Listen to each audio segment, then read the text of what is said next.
10 ఏళ్ల కేసీఆర్ పాలన ఫలితంగా తెలంగాణ ఆర్థిక పరిస్థితి దిగజారిపోయిందని ముఖ్యమంత్రి రేవంత్ రెడ్డి ఆరోపించారు. రవీంద్ర భారతిలో జూనియర్ లెక్చరర్లు, పాలిటెక్నిక్ అధ్యాపకులకు నియామక పత్రాలు అందజేశారు. ఉద్యోగులకు సమస్యలు ఉన్న మాట వాస్తవమేనని, ఆర్థిక ప్రతిబంధకాలను తట్టుకుని ప్రతి నెల 1వ తేదీన జీతాలు ఇస్తున్నామని తెలిపారు. ఊపర్ శర్వాణి అందర్ పరేషాని అన్నట్లుగా ఆర్థిక పరిస్థితి తయారైందని తెలిపారు. అబద్దాలతో పాలన సాగించలేమని, ఉన్న విషయం ఉన్నట్లుగా చెబుతున్నామని స్పష్టం చేశారు. రాష్ట్ర ప్రభుత్వానికి 18,000 నుంచి 18,500 కోట్ల రూపాయల ఆదాయం ఉంది. 6,500 కోట్ల రూపాయలు ప్రభుత్వ ఉద్యోగస్తుల జీతభత్యాలు, పెన్షన్లు, అవుట్సోర్సింగ్, కాంట్రాక్ట్ ఏదన్నా అనుకోండి, మీకు ప్రతి నెల జీతభత్యాలు ఇవ్వడానికి 6,500 కోట్లు పోతున్నాయి. ఇంకొక 6,500 కోట్లు అయ్యగారు చేసిన అప్పులకు తప్పులకు ప్రతి నెల 10 తారీఖు లోపల కట్టాల్సి వస్తుంది. 7 లక్షల కోట్ల అప్పులు చేసిండు, కాళేశ్వరం లాంటి తప్పులు చేసిండు. ఈ రెండింటి కలిపి, అప్పులకు తప్పులకు కలిపి, ఇష్టం ఉన్నా లేకపోయినా, నాకు నచ్చినా నచ్చకపోయినా ఆయన నాకు ఇచ్చిన నజరానా ఏందయ్యా అంటే ప్రతి నెల 6,500 కోట్ల రూపాయలు నేను అప్పులోకి కట్టాల్సిందే. నేను ఒక పూట ఉపాసం పండినా బ్యాంకులో, రిజర్వ్ బ్యాంకులో పడంగానే వాళ్ళే గుంజుకుంటారు, నన్ను అడగను కూడా అడగరు. 13,000 కోట్ల రూపాయలు అయిపోయినాయి. ఇక నా దగ్గర ఎంత మిగిలిందా అంటే 5,000 నుంచి 5,500 కోట్లు.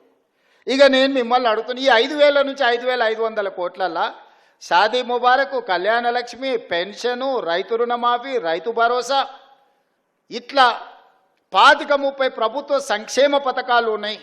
ఇవి కాకుండా అర్ధాంతరంగా ఆగిపోయిన కాళేశ్వరం కట్టాలి, కూలిపోయిన శ్రీశైలం లెఫ్ట్ బ్యాంక్ కెనాల్ని కట్టాలి, పాలమూరు రంగారెడ్డి ఎత్తిపోతలు కట్టాలి, రీజనల్ రింగ్ రోడ్కు నిధులు ఇవ్వాలి. ఈ రాష్ట్రంలో ఏం అభివృద్ధి చేయాలన్నా కూడా ఇందులో నుంచే తీయాలి. నేనిచ్చిన గ్యారంటీలు కానీ, అంతకుముందు నుంచి వచ్చిన వారసత్వం కానీ, ఇవన్నీ కలిపితే నాకు ఇంకొక 18,000 కోట్లు కావాలి వాస్తవంగా. ఆయన కాంట్రాక్టర్లకు అగ్రిమెంట్లు చేసిండు, ఆయన కమిషన్లు తీసుకొని ఆయన వెళ్ళిపోయిండు. ఇవాళ వాళ్ళ పేమెంట్లు నేను వచ్చి కూర్చున్నప్పటికీ 42,000 పేమెంట్లు బకాయిలు పెట్టిపోయిండు ఈ కాంట్రాక్టర్లకి. ఇక విద్యుత్ శాఖ ఇవన్నీ మళ్ళీ పక్కన పెట్టాలి. ఏదైతే వెల్ఫేర్లో ఇప్పుడు నేను చెప్పిన రైతు భరోసా కావచ్చు, లేకపోతే ఆర్టీసీ బస్సు కావచ్చు, లేకపోతే ఉచిత కరెంటు కావచ్చు, ఇంటికి సిలిండర్ కావచ్చు, రాజీవ్ ఆరోగ్యశ్రీ, ఇట్లా ఇవన్నీ కలిపితే 22,000 కావాలి. 22,000 అంటే 13,000 ఇవి తీసేస్తే 9,000 కోట్లు ఉంటే నేను ఇవన్నీ సమన్వయం చేయగలుగుతా 15 తారీఖు లోపల. ఇంకొక 8,000 కోట్లు ఉంటే ఈయన కాంట్రాక్టర్లకు పెట్టిపోయిన అప్పులకు బిల్లులు కట్టాలి. ఆ బిల్లులు పక్కన పెట్టినా కూడా 9,000 కావాలి. 9,000కు నాకు 5,500 ఉన్నాయి. అందుకే ఓ నెల ఆశా వర్కర్లకు పెండింగ్ పెడితే, ఓ రోజు అంగన్వాడీ వర్కర్లకు పెండింగ్ పెడితే, ఓ రోజు షాదీ ముబారక్ పెండింగ్ పెడితే, ఓ రోజు కళ్యాణ లక్ష్మి పెండింగ్ పెడితే రొటేషన్ చేసే పనే జరుగుతుంది. ఇవన్నీ నేను చెప్తా, రాష్ట్రం దివాలా తీసిందని బయటికి చెప్తావా నువ్వు అంటాడు. ఊపర్ శర్వాని అందరు పరిశాని. ఎన్ని రోజులు కప్పిపుచ్చుకోవాలి? క్యాన్సర్ ముదిరిపోతుంటే నేను బాగున్నా, కండలు తిరిగినాయి, నాకు 6 ప్యాక్ ఉందని ఎన్ని రోజులు అబద్ధం చెప్పాలి నేను? మీరు చెప్పండి. ఈ రాష్ట్రానికి ఆర్థికంగా ఆయన గారు క్యాన్సర్ ఇచ్చిపోయిండు. ఆ క్యాన్సర్ నుంచి నేను కోలుకొని దాన్ని ఏదో రకంగా ఆరోగ్యం సాధించి దీన్ని ముందుకు తీసుకెళ్లాలనే ప్రయత్నం చేస్తుంటే నువ్వేం చేయలేదు, నువ్వు దిగిపో అంటాడు. అరే మీరు అందరు 5 ఏళ్ల కోసం కదా ఎక్కించింది, నా పేరు మీదనే మీ దగ్గరకు వచ్చి దండం పెడితే.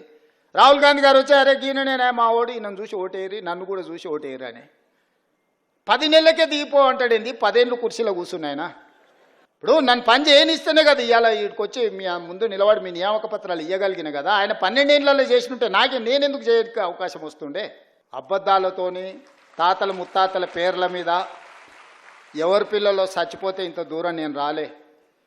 కష్టాన్ని నమ్ముకొని వచ్చినా, ఉన్నది ఉన్నట్టు చెప్పి ఇంత దూరం వచ్చినా, ఈరోజు ఇక్కడికి చేరుకున్నా అంటే కష్టము, నిజం మాట్లాడడం ఈ రెండే మీరు ఆశీర్వదించి ఇక్కడికి ఇచ్చారు. ఇక్కడికి వచ్చిన తర్వాత అబద్ధాల ప్రాతిపదికన రాష్ట్రాన్ని నడపదలుచుకోలేదు మిత్రులారా. కష్టమైన నష్టమైన మీకు చెప్పి, మీకు వివరించి, మీ అనుమతి తీసుకొని ఏం చేయమంటే అది నేను చేస్తా.